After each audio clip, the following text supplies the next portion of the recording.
BJP के अंदर तो ये हमेशा चलता रहता है, लेकिन कांग्रेस पार्टी ने जनता का विश्वास हासिल किया।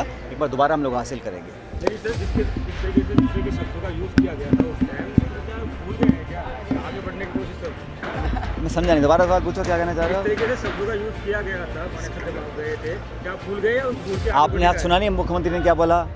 हमारे अंदर जो प्यार मोहब्बत है वो एक मिसाल बन चुकी है, और उस प्यार मोहब्बत से देखकर विरोधी बहुत घबराए हुए हैं, डरे हुए हैं, और पत्रकार चिंतित हैं कि अब खबरें कहाँ से बनाएंगे हम लोग। तो इसलिए कुछ अनुभव भी है हम लोगों का काम करने का आपस में साथ साथ। और सुनो, जहाँ तक टिकटों की बात है, जो भी घटनाक्रम पिछले वर्ष हुआ, कुछ लोगों पे पार्टी अनुशासन के आरोप भी लगे थे, उस पर कार्रवाई हुई नहीं हुई, लेकिन जिन का भी प्रपोजल जो जीतने वाले उम्मीदवार थे उनका मैंने खुले मन से स्वागत किया।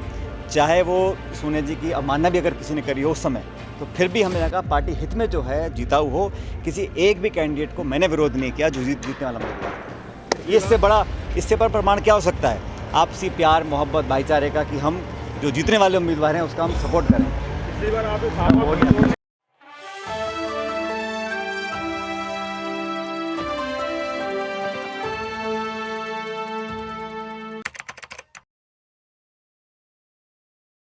नमस्कार, आप देख रहे हैं नेक्स्ट 9 न्यूज़ पॉलिटिकल बाइट। मैं हूं आपके साथ आकाश त्रिवेदी।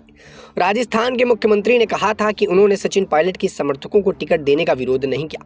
इस बयान पर अब सचिन पायलट की भी प्रतिक्रिया आई है, जिसमें उन्होंने कहा कि कभी किसी जीतने योग्य उम्मीदवार का विरोध नहीं किया जाता। दर्शकों, आपको बता दें, दरअसल राजस्थान के पूर्व उप मुख्यमंत्री सचिन पायलट ने कहा कि उन्होंने कभी किसी जीतने योग्य उम्मीदवार का विरोध नहीं किया, और यहां तक उनका जो भी पिछले साल सितंबर में हुए प्रकरण के दौरान अनुशासनहीनता के आरोप थे। दरअसल राजस्थान के मुख्यमंत्री अशोक गहलोत ने उस बयान के बाद पायलट ने यह जवाब दिया, जिसमें गहलोत ने दिल्ली में कहा कि उन्होंने राज्य में विधानसभा चुनाव के लिए सचिन पायलट के समर्थकों को टिकट देने का विरोध नहीं किया। इस पर पायलट ने कहा कि वो सभी योग्य उम्मीदवार को प्रस्ताव खुले दिल से स्वागत करते हैं, और यहाँ तक उन्होंने जो पिछले साल अनुशासनहीनता में शामिल हुए थे उस पर भी जवाब दिया।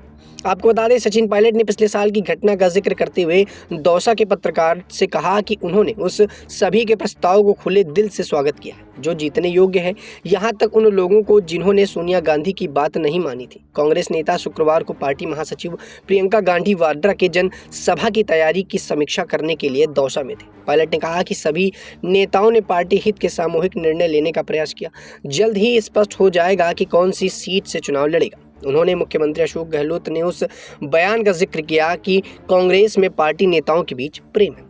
वहीं सचिन पायलट ने पूछा गया जब कि क्या वो उन शब्दों को भूल गए जिनका इस्तेमाल मुख्यमंत्री अशोक गहलोत ने उस समय किया था जब उन्होंने 2020 में गहलोत सरकार के खिलाफ बगावत की थी। पायलट ने कहा, आपने आज सुना नहीं मुख्यमंत्री ने क्या बोला? हमारे अंदर जो प्रेम मोहब्बत है वो एक मिसाल बन चुकी है, और प्रेम को देखकर विरोध बहुत घबराए हुए हैं। और ऐसे में जब उनसे पूछा गया कि अगर चुनाव में कांग्रेस सरकार बनती है तो मुख्यमंत्री कौन बनेगा, उन्होंने कहा कि नाम तय करना निर्वाचित उम्मीदवारों का काम है, और फिर पार्टी का आला कमान मुख्यमंत्री के नियुक्त करने के फैसले के लिए लेता। उन्होंने ये भी विश्वास जताया कि कांग्रेस पार्टी फिर से राज्य में सरकार बनाएगी।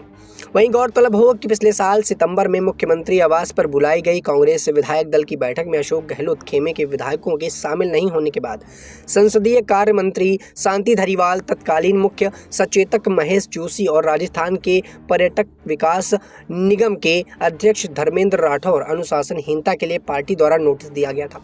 गहलोत समर्थकों ने विधायकों के पिछले साल सितंबर में सचिन पायलट को नया मुख्यमंत्री नियुक्त करने की पार्टी की भी कदम उठाने का विरोध किया गया था। जयपुर में मंत्री शांति धारीवाल के आवास पर एक समानांतर बैठक की थी। उस समय अशोक गहलोत कांग्रेस के राष्ट्रीय अध्यक्ष पद पर तैनात थे, और ऐसे में आपको बता दें दर्शकों कि अब अशोक गहलोत के बयान पर सचिन पायलट ने बड़ा जो है बयान दे दिया, और पूरी तरह से कहा कि हमारे प्रेम मोहब्बत के चलते बीजेपी पार्टी के जो विरोधी दल हैं उनको समस्याएं हो रही। अब दर्शकों, देखना ये होगा कि आखिरकार जिस तरीके से चुनावी रणनीतियों के बीच में अब जो खेला है वो कांग्रेस वर्सेस बीजेपी होता हुआ नजर आ रहा है, क्योंकि कहीं ना कहीं इंडिया गठबंधन इन सब से पीछे हो गया, और अब चुनाव राजस्थान हो चाहे मध्य प्रदेश हो, यहाँ पर कांग्रेस वर्सेस बीजेपी ही देखने को मिल रहा। आप सबकी इस पूरे मामले में क्या राय रखते हैं? क्या मध्य प्रदेश और राजस्थान जैसे बड़े राज्यों में बीजेपी दाव मारेगी या फिर कांग्रेस पार्टी फिर से चुनाव जीत पाएगी?